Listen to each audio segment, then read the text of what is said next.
रहमत का, बरकतों का, सआदतों का, अमन व अमान का महीना बनाए और हमारी जो टूटी फूटी इबादतें हैं अपनी बारगाह में कबूल फरमाकर हमारे मुल्क में जो इक़्तिसादी सूरत हाल बदतर होती चली जा रही है उसे संभालने के लिए और उसे बेहतर बनाने के लिए अल्लाह ताला अज़ गैब से असबाब मुहैया फरमाए।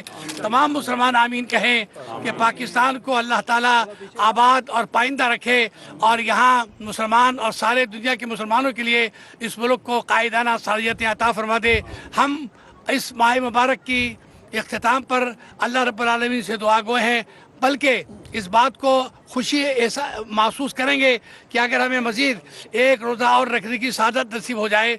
बहरहाल चेयरमैन साहब हतमी ऐलान इस्लामाबाद से करेंगे, हम उस ऐलान का ऐलान कर रहे हैं, उस ऐलान का इंतज़ार कर रहे हैं। बहुत बहुत शुक्रिया। अभी तक यहाँ पर शहादतों का इंतजार करेंगे, क्या टाइम है आपका सिंध और कराची के?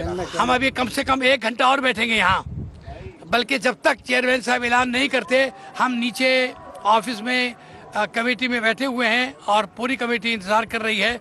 हमें यहाँ किसी किस्म का कोई ऐलान करने की इजाज़त नहीं है। बहुत बहुत शुक्रिया। अस्सलाम वालेकुम। हमारे पास अभी तक कोई हमारे पास जो कराची का वक्त है 7:20 है। कराची के 7 माइक उधर कर दिएगा। वो खत्म हो चुका है। 7:17 तक जो आखिरी टाइम था सुबह सिंध के अंदर, कराची के अंदर, वो मुकम्मल हो चुका है। इस वक्त तक कोई शहादत मौसूल नहीं हुई। अगर कोई भी ऐसी बात हो जाती है या कोई मज़ीद ख़बरनि ऐं तफ़सीलात लाइ विज़िट कयो असांजी वेबसाइट www.awamiNewsHD.com ऐं ॾिसंदा रहो अवामी न्यूज़ HD।